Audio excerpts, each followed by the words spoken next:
Hi, Jake. I'm Eliza from Todo de Rock. We are very happy to have you today with us. Thank you for having me. Appreciate you. Yes, thank you so much. So thank you for your time also. So you are known for bringing a emotional intensity to your songs, and many of them is inspired by themes like pain, love, and also redemption. How does this personal experience translate into your creative process? And what do you hope to the Brazilian audience will feel when hearing them live? Yeah, I mean, that whole thing I do is you're trying to hit somebody in the heart or in the head or in have them think about something that maybe they wouldn't think about, or take them on a journey, which is something emotional. During live shows, I want to take people on these emotional kind of roller coasters. I want people to laugh and vibe and hug and do that shit, and then also cry or have some kind of emotional response where they're on this emotional roller coaster, mostly through kind of words and passion. And it's really what, yeah, we've always wanted to do. And it's like tempos, the way you move your body, the way, the speed of songs. Some are fast songs, some are slow songs. We bring them up, we bring them down. It's like this, it should be this emotional ride. A lot of people kind of have a one speed, one um that there's not quite as much variation, maybe genre, songs, tempos, themes, kind of I've always found it kind of easier to wade in the darker, sadder areas. It's always been an easier emotion for me to portray. um even in love songs a lot of the time, but I just try to keep them real though too. Yeah. Love's can be kind of sticky, it can be, it's not simple. There's a lot of confusion in uh in everything, really. I mean, if people struggle with their own heads as much as I do as well. That Yeah, there's a lot of I'm fucking blanking now. And about Brazilian audience, I'm sure they're gonna scream very loud and sing with you. Yeah, I hope so. I've heard nothing but positive things about the crowds and fans there. Excited to feel it and experience it myself. Yeah. Is your first time here in Brazil? Yeah. Yeah. Oh, you need to try caipirinhas, definitely, when you come to Rio. What is it? It's a What drink type? with lemon.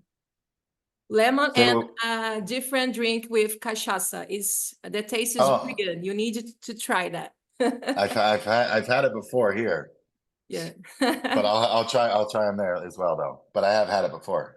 Oh, okay. What's it again? What's it called again? Caipirinha Yeah, yeah. is really great. I've Did you like I've it? had it. Yeah, it's dangerous though, right? It's really dangerous. I've had it. I think I felt the danger, and I got swept up in it. So I'm excited to do that again. Great. So your music often blends folk, rock and roll, and also blues in a unique way. Where does this fusion of styles come from, and who are your influences that helped shape the distinctive sound of White Buffalo? So I know we know about Johnny Cash, right? Yeah, I don't know if Johnny Cash is a huge influence to me though, but he's I like Johnny Cash. I think he's great. Um, yeah, I don't know. I mean, initially starting out, it was just what I was listening to. I didn't start playing guitar till I was 18 or 19. And by that time I had started out listening to country music when I was a kid with my family, got into punk, got into kind of heavier stuff, and then kind of started listening to singer-songwriters. So I had this whole um, and regular pop music of the 80s and 90s and radio music. So I had this whole listening time prior to even starting playing music to think about writing songs. And so I had this whole time of listening, a history of listening and absorbing. And so then what's came out just kind of came out. And so I don't think about genre. I don't say I'm going to write a country song, or I'm going to write a folk song, or a rock song, or a punk song, or something more aggressive. It's just whatever comes out, and then they might lean a certain way. I never really think about the genre, you know. I mean, after the fact, I could say I could, you know, but I'm not. I've always tried to kind of blur. Not tried, really. I've always just blurred lines between. I mean, what's the difference between a folk song and a country song, other than a southern accent? You know, there's not much. There are a lot of, you know, the difference between a punk song and a country song, or even similar. There's similar beats and a lot of stuff. At least older country, not modern country is quite different. But kind of more classic, you know, stuff that I grew up on. There's a lot of you know, I think it's human nature to need to and want to put things into genres. I mean, people ask me all the time, and I have to try to explain what kind of music that it is that I do, which is kind of a twisted, different version of, hopefully it's my own sound, but it's all these other elements that have come into whatever this is, you know. Yes, perfect. And also, Brazil is a country with rich cultural and music diversity. And is there any artist or style that you like about Brazil, or artists that would you like to collaborate with? I I honestly don't know. I don't know. I didn't know. I just had spoken to somebody because I didn't know. I don't know if I even know any Brazilian bands, because I'm not sure. But Sepultura, I guess, apparently is from Brazil as well, which I just found out. Yeah, So they are from Brazil. I, And I they didn't know that. very heavy. Yeah, they're very heavy. Yeah, super. Well, maybe you should try to know Capital Inicial, Angra, yeah, rock and roll bands, very with nice songs. I would love to. I'm sure I know. I think there's one guy.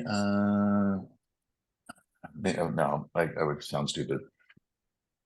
No, you Never can mind. you I can don't. What's his name? There's a singer, guitar player, kind of does almost some flamenco stuff. Eliza, what's his name? I don't know, we have Velosa. Kiko Loureiro that he used to No, play this is that. an older guy. Is somebody I knew who's kind of like a. I can't remember the name. I should have maybe done some research before I did this. No problem. Okay. And just to finish, the themes in your music often touch of profound aspects of the human condition here.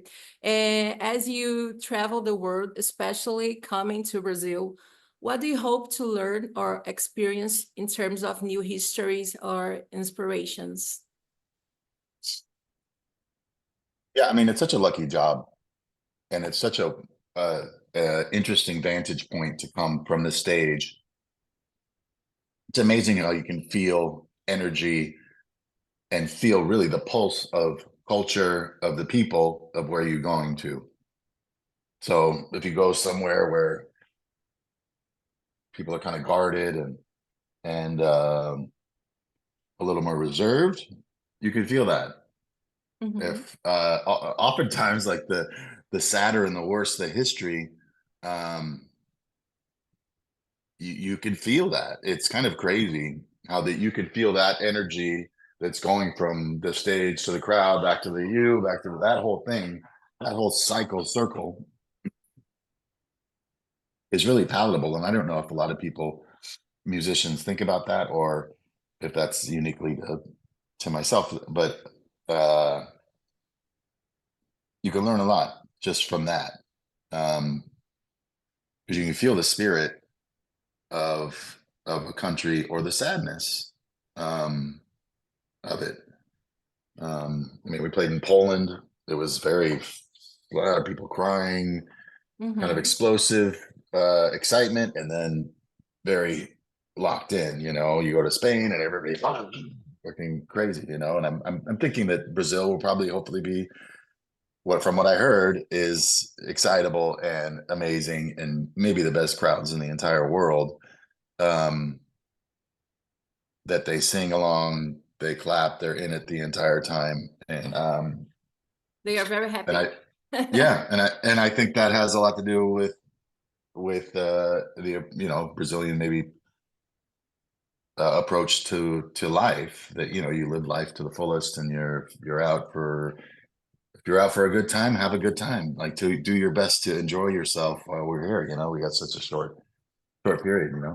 Perfect. And I'm sure you're gonna see how passionate about music Brazilian people are.